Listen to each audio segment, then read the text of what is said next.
Maminka si myslela, že mě všecko v životě jde jednoduše a lehce. A tak, aby mě neskazila, aby ve mně nevytvořila takzvanou přehnanou pýchu, tak maminka, kdykoliv jsem s něčím přilítla domů a řekla jsem, mami, já jsem dostala 1, tak maminka řekla, no a co? No a mnoho lidí si myslí, že to byla chyba a jak já jsem chudák dítě trpěla. Ale na mě to zapůsobilo tím, že já opravdu každý neúspěch, co se stane, tak si řeknu, no a co? A když prohrajeme soutěž, tak si řeknu, no a co? A jdem koupit flašku a zapijeme to. A když se mi něco nepodaří v životě, tak si taky řeknu, no a co? Tak musím začít znovu. Když se něco povede, tak já jsem za to vděčná, ale vždycky se snažím porozumět tomu, že to nebyla jenom moje zásluha, ale že k tomu přispělo mnoho dalších věcí. Takže já nikdy neočekávám, že s něčím uspěju. Já nikdy neočekávám, že se mi něco podaří. Já jsem vždycky překvapená a opravdu se cítím vděčná, když to tak je.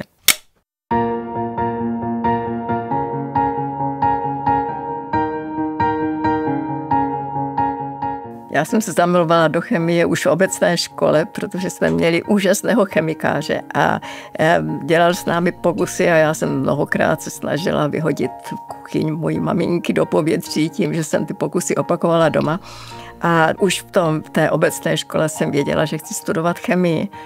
Ale pak přišel nový učitel, který z nějakého důvodu, asi jsem byla moc nafoukaná, poněvadž jsem si asi myslela, že toho moc umím, tak na mě nebyl moc příjemný. A jednou, když mě dal popsat vysokou pec, tak já jsem nevěděla, jakou si součástku vysoké pece. A on řekl, aha, tak teď už to nebude 1 u maturity. Tak já jsem si řekla, dobře, tak já udělám maturitu z fyziky. A posléze, když jsem dala přihlášku na vysokou školu chemickou, oni řekli, kdy je maturita z chemie.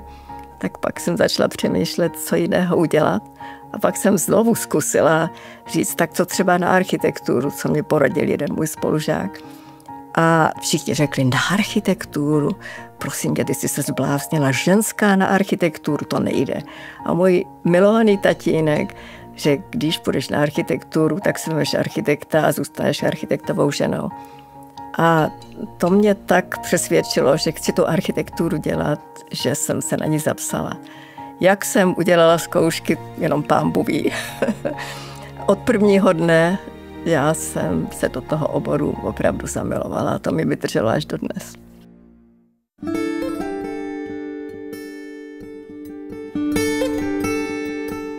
Jsme jako všichni studenti v roce 1965 pracovali na projektu školy architektury, protože to vypsal Mezinárodní svaz architektů a bylo rozhodnuto, že každá škola architektury může ten vítězný projekt z té školy poslat s tím studentem nebo autorem do Paříže. Ten okamžik toho, že jsem vyhrála tu soutěž, tak to byla jako úžasná výhra, protože my jsme nemohli nikam cestovat. Teďka pro studenty je do Paříže, to je jako jet do Ostravy z Prahy nebo do Bratislavy, ale tenkrát jet do Paříže, to prostě byla ohromná výhra. A já jsem poprvé měla možnost navštívit svět, ve kterém v tu dobu, v tom 65. roce, byli skvělí architekti. Já jsem tam byla na kongresu architektů, kde byli ty nejlepší architekti z celého světa. My jsme viděli architekturu, která se tam tenkrát stavěla. To bylo jako Jiříkovo vidění. Na to nikdy nemůžu zapomenout.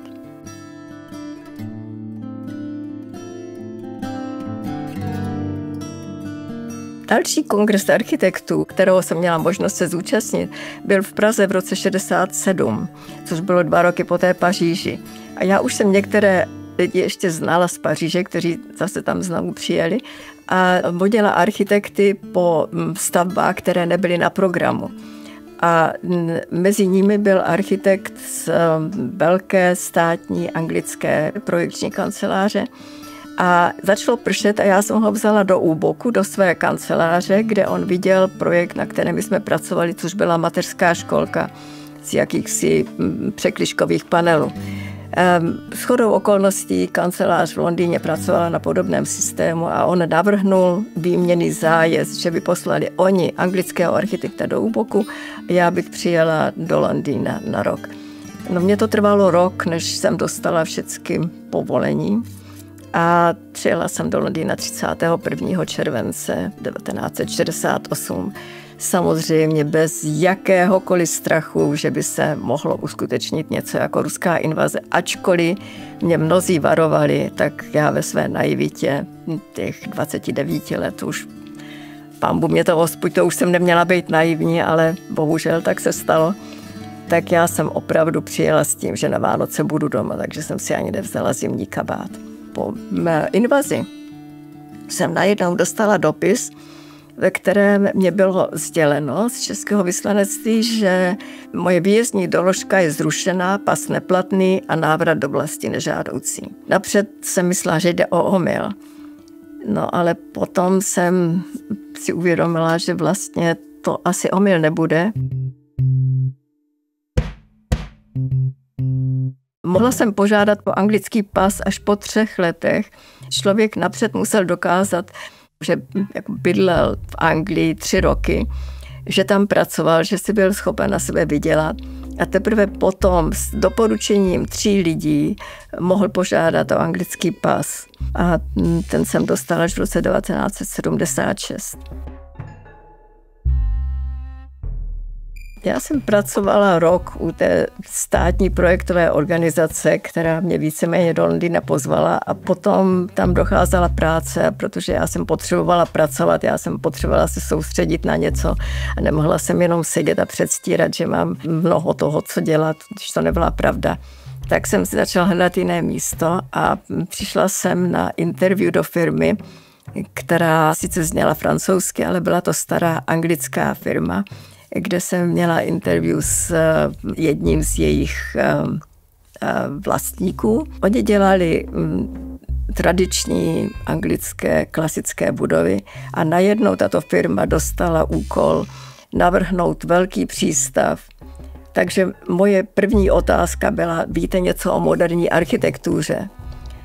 A já jsem si říkala, proč se mě to ptá? Tak jsem řekla, já doufám. A on mi řekl, to je dobře, já ji nenávidím. A tím začala naše úžasná spolupráce. Já jsem se od něj tolik věcí naučila, jak se píšou dopisy, jak se organizuje schůze, když tam je třeba 50 lidí, jakým způsobem se komunikuje, kdy člověk se má rozčílit a kdy člověk má naopak snížit hlad. Takže to byla úžasná škola a hlavně já jsem měla možnost pracovat se statiky a ta moje láska ke statice nebo k tomu, že architektura je o stavění, čili jak se věci dělají, detail, tak to byl začátek toho, že jsem vlastně pochopila, proč jsem to vyštudovala.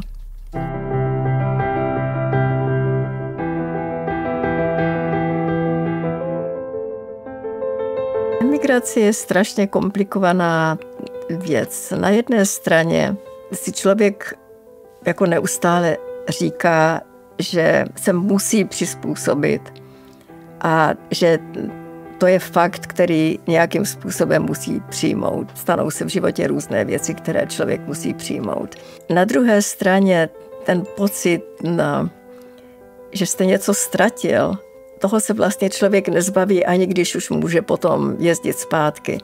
Ten pocit, že prostě o něco přišel, kamarádi, rodina, výlety, příroda, knedlíky, to prostě ve vás zůstane i teď.